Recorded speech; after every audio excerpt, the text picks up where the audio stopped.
जेसीबीच्या मदतीने वाहतूक सुरळीत, ठाणेदारांसह घटनास्थळी ताफा दाखल।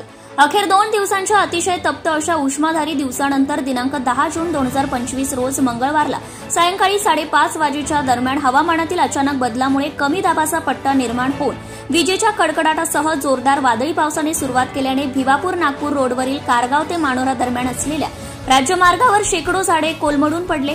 परिणामी वाहतूक व्यवस्था काही तासासाठी ठप्प झाल्याने प्रवाशांचे अमानुष हाल झाल्याची घटना नुकतीच उघडकीस आली आहे। 2 दिवसांच्या अतिशय तप्त उष्मानंतर मंगळवारला वादळी पावसासह विजेच्या कडकडाटात जोरदार पावसाने हजेरी लावली। परिणामी